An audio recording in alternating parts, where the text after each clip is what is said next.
Mortal Kombat has fighters who can literally erase timelines from existence and reshape reality itself. Gods fall to mortals, mortals become gods, and the power hierarchy makes zero sense until you examine every feat across 30 years of games. That's why today, I'm ranking the 8 most powerful fighters in Mortal Kombat history and proving why their power scaling breaks every rule, starting with the god who sacrificed everything to create a universe. Raiden is the god of thunder and Earthrealm's eternal protector, and after appearing in every single Mortal Kombat game for 30 years, we still can't agree on whether he's actually powerful or just really good at getting help. The games describe Raiden as an ancient deity who has protected Earthrealm for millennia. He commands lightning, teleports instantly, flies, and creates weather storms with gestures. In Mortal Kombat 4, he achieved Elder God status after helping imprison Shinnok. His character bio states he moves as fast as lightning itself and wields power that rivals the Elder Gods. He recruited the Earthrealm champions who won 4 consecutive tournaments against Shang Tsung and Shao Kahn. The opening of MK9 shows him surviving Armageddon long enough to send visions to his past self. Sounds like god-tier power. But then you watch what actually happens in the games. In Mortal Kombat, Deadly Alliance, Shang Tsung and Quan Chi beat him unconscious and left him for dead. 2 sorcerers, not gods, not elder gods, just sorcerers with stolen souls. In Deception, Raiden releases his entire divine essence in a suicide explosion trying to stop Onaga. The kamikaze attack that should vaporize anything nearby does exactly nothing. Onaga walks through the blast completely unharmed, and Raiden reforms as Dark Raiden, corrupted and weaker than before. Mortal Kombat X shows him struggling against Shinnok in the Jinsei chamber until Johnny Cage intervenes. A Hollywood actor has to save the Thunder God. When Raiden purifies the Jinsei and absorbs Shinnok's corruption, it immediately starts turning him evil again. He holds Shinnok's amulet for maybe 30 seconds in MK11 and nearly loses himself to its power. And despite being Earthrealm's protector since before recorded history, he needs Cassie Cage to actually defeat corrupted Shinnok because his attacks do basically nothing. Here's the peak contradiction that breaks his power scaling. Raiden helped banish Shinnok when Shinnok was a full Elder God. That's canonical. He fought alongside the other Elder Gods and successfully imprisoned a being of cosmic power. But thousands of years later, he can't defeat that same Elder God without a college student's help. This inconsistency defines Raiden's entire legacy across 3 timelines and 15 games. He's simultaneously strong enough to reset history and too weak to stop 2 sorcerers. But if one god's contradictory power level seems confusing, wait until you meet the Elder Goddess who grew larger than Earth itself and still lost.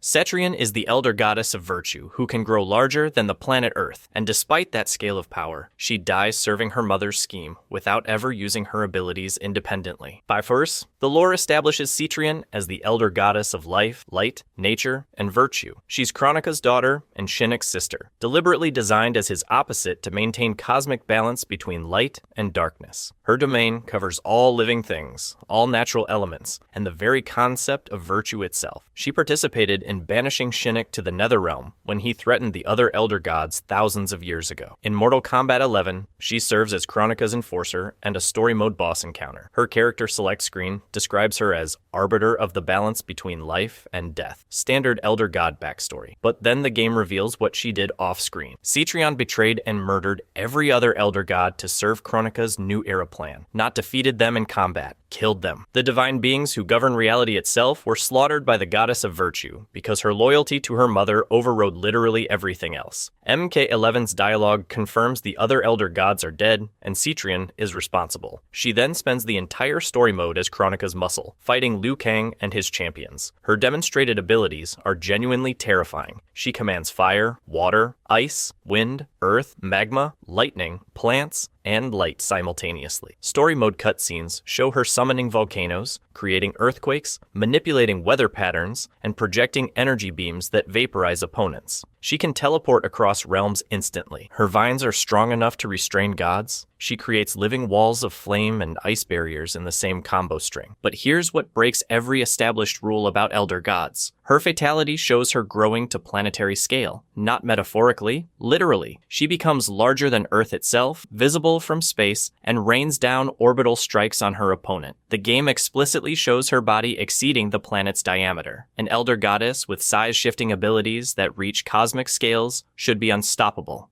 Instead, she sacrifices herself willingly, allowing Kronika to absorb her essence for the final battle against fire god Liu Kang. The most powerful elemental manipulator in the franchise dies without ever acting independently. That level of wasted potential is frustrating enough. But if Cetrian's loyalty destroyed her potential, wait until you meet the Conqueror, whose arrogance became his signature weapon. Shao Kahn conquered and merged countless realms across 10,000 years of warfare, and despite absorbing billions of souls and winning Armageddon itself, he keeps losing to the same karate monk in every timeline. The original timeline establishes Shao Kahn as Onaga's advisor who poisoned the Dragon King and seized Outworld's throne. He then spent millennia expanding his empire through realm merging. Edenia fell first, with King Jared murdered and Queen Sindel forced to marry Khan. Zatara, the Saurian homeworld, merged into Outworld and left Reptile as the last of his species. Vaturnus, the vampire realm, the Arnyek Islands, Oshtek, Kotal Khan's Aztec-inspired dimension. His character bio in Mortal Kombat. 3 states he merged over a dozen realms into Outworld through conquest. Each merger absorbed every living soul from the conquered realm into Khan's power. We're talking billions of souls accumulated over thousands of years. His invasion of Earthrealm in MK3 exploited a loophole. By resurrecting Queen Sindel in Earthrealm, he bypassed the tournament rules and initiated the merger. The game shows Solnados ripping souls from Earthrealm by the millions. Cities emptied, populations vanished. Shao Kahn successfully merged both realms until Liu Kang's victory reversed it. In MK9, he invades illegally after killing most of Earthrealm's champions, and the Elder Gods finally empower Raiden to kill him. The opening cinematic of MK9 confirms what happened in the original timeline. Shao Kahn won Armageddon. He defeated Blaze, gained godlike power, slaughtered every remaining combatant, and personally killed Raiden. But then you check his actual combat record across games. Liu Kang defeats him in Mortal Kombat 2. Liu Kang defeats him in Mortal Kombat 3. Liu Kang defeats him in Mortal Kombat 9. Kitana beats him in Mortal Kombat 11, despite him breaking Kotal Khan's back minutes earlier. His power level swings wildly depending on whether he's a boss encounter or playable character. As a boss, he's nearly invincible with armor that ignores most attacks. As a playable fighter, he loses to characters he should absolutely dominate. Here's the contradiction that defines his entire legacy. Shao Kahn absorbed the souls of billions of warriors across 10,000 years. Every soul retains its combat knowledge and skills, meaning Kahn possesses the accumulated fighting experience of entire civilizations. He created Ermac from thousands of souls, including King Jared. He taught Shang Tsung soul stealing. His mastery of soul manipulation exceeds every sorcerer in the franchise, and yet a Shaolin monk with 0 supernatural powers beats him. Every single time. 3 timelines, same result. His physical abilities are absurd though. The Wrath Hammer weighs so much that 2 superhuman soldiers cannot lift it. Shao Kahn swings it one-handed. His shoulder charge sends opponents flying across arenas. He can create force fields that reflect projectiles, resurrect fallen allies, clone himself to fake his death, and his mere presence corrupts realms. The man who taught Shang Tsung everything about magic somehow keeps losing to mortals. But at least Shao Kahn stayed mortal, unlike the next fighter, who literally cannot be killed by conventional means and proved it by walking through a god's suicide attack. Onaga the Dragon King survived a god's suicide explosion and emerged completely unharmed, and after 20 years of lore, that single feat remains the most impressive display of raw durability in franchise history. Before Shao Kahn ruled Outworld, Onaga built the greatest empire across all realms. His army possessed an impossible advantage. Onaga could raise the dead continuously during battles, meaning his soldiers resurrected instantly after falling. You couldn't defeat his forces. Kill 1,000 warriors and they'd stand back up. His empire conquered realm after realm, until only Earthrealm remained protected by Elder Gods. He sought immortality through dragon blood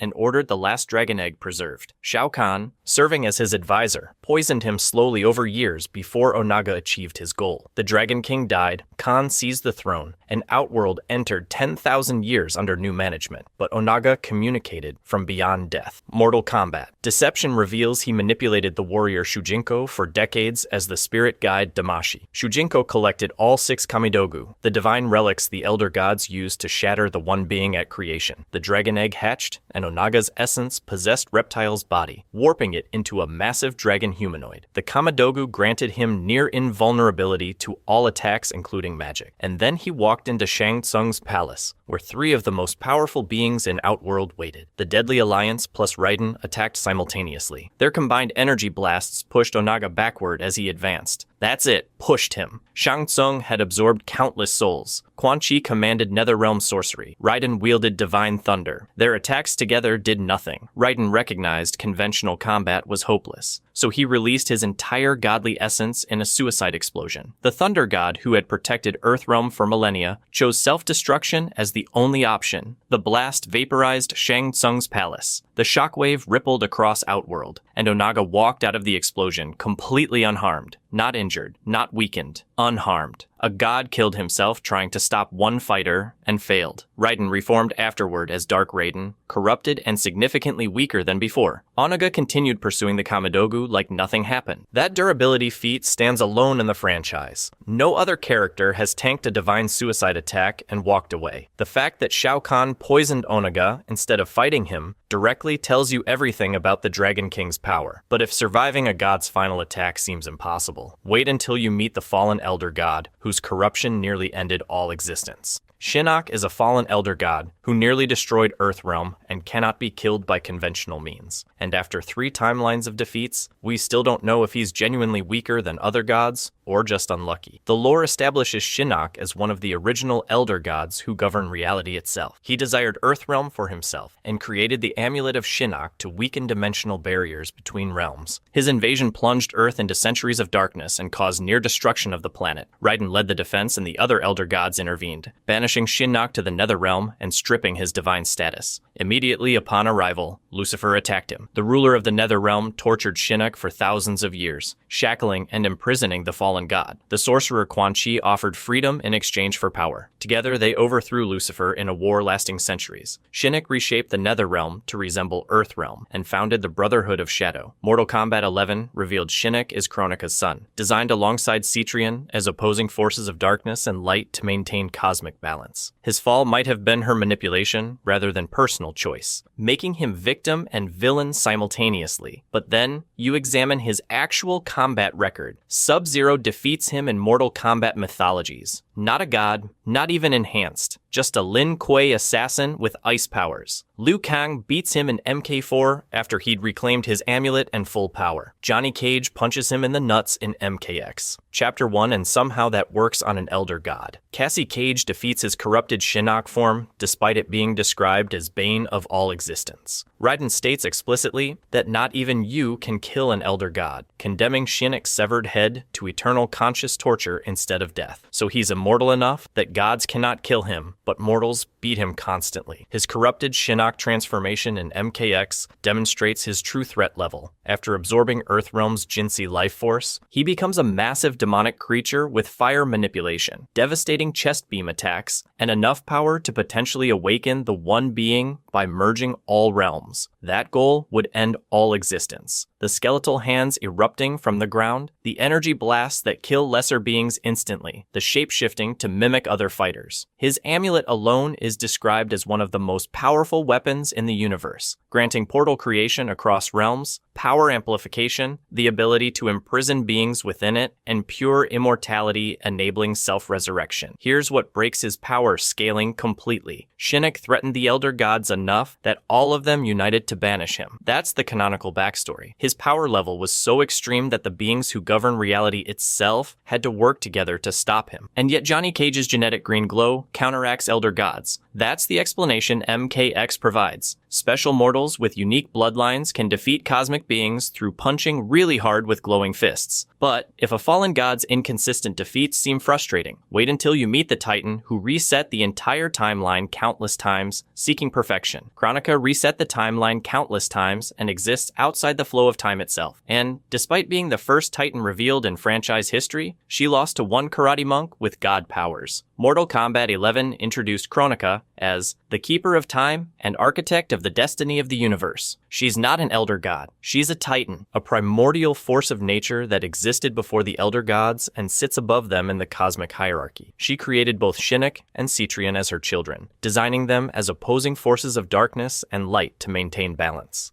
The game reveals she's been manipulating every timeline since creation, shaping events across infinite iterations of history. Raiden discovers she has restarted the timeline many times, seeking perfection. Her motivation centers on balance obsession. When Dark Raiden beheaded Shinnok at MK11's opening, she deemed the scales irreparably tipped toward good and decided to rewind time to the dawn of creation. But her power goes far beyond simple time travel. Kronika can stop time around others while remaining unaffected. She summons individuals from any point in history to the present. She condenses 2 points in time together, allowing past and present versions of the same person to coexist. Her hourglass serves as her instrument for complete timeline manipulation, located at Kronika's Keep outside normal realms. The Crown of Souls amplifies her power and provides the temporal energy needed for total resets. Beyond time, she demonstrates telekinesis that rips people apart with gestures, sand manipulation, creating storms and intangibility, and immunity to fatal blows and crushing blows in gameplay. Here's what the game explicitly confirms. Kronika manipulated every timeline to prevent Liu Kang and Raiden from ever allying. She states their combined power threatens my vision for the timeline. That's why she orchestrated their conflict across infinite resets. Fire God Liu Kang represented a fusion she specifically designed her entire plan to prevent, and even with Citrian's absorbed essence and full power at the dawn of time, she lost. The being who reset reality countless times, who exists outside time, who created elder gods, was defeated because 2 fighters she'd kept separated finally worked together. That single weakness undermines millennia of planning. But if one Titan's obsession with balance destroyed her, wait until you meet the sorcerer who absorbed a Titan's power and conquered entire realities. Titan Shang Tsung conquered multiple realities and required a multiversal coalition to defeat, and he started as a tournament host who couldn't even beat Liu Kang in a fair fight. The base version of Shang Tsung appears throughout the franchise as a soul-stealing shapeshifter serving Shao Kahn. He runs the Mortal Kombat tournament, steals souls to maintain youth, and consistently loses to Earthrealm's champions. Standard mid-tier villain. But Mortal Kombat 11. Aftermath changed everything. After Kronika's defeat, Shang Tsung emerged from the void, warning that her Crown of Souls was necessary to properly use the hourglass. Fire God Liu Kang sent him back in time to retrieve it. Shang Tsung shapeshifted into Fujin to trick Raiden, drained the souls of both gods, killed revenants, murdered Kronika, and absorbed her Titan essence, then killed Shao Kahn and Sindel for their souls too. But the game gives you 2 endings. In one, Liu Kang defeats Shang Tsung. In the other, Shang Tsung wins. Both endings are canonical. Time fractured into parallel realities, and Shang Tsung's victory timeline actually happened. He defeated Fire God Liu Kang, drained his soul, and used the hourglass to reshape reality completely. The Titan Shang Tsung, who appears in MK1, comes from this timeline. He conquered Earthrealm, Outworld, and Netherrealm, while enslaving Raiden and Fujin as mindless servants. Then he discovered he could invade other timelines. His power as Titan includes complete hourglass control, all of Kronika's time manipulation abilities, accumulated powers from draining Elder Gods Raiden, Fujin, and Citrian, Kronika's own essence, and in his timeline, Fire God Liu Kang's divine power. He can erase beings from existence entirely. Most terrifying is his timeline hopping ability. In MK1, he invades Liu Kang's new era.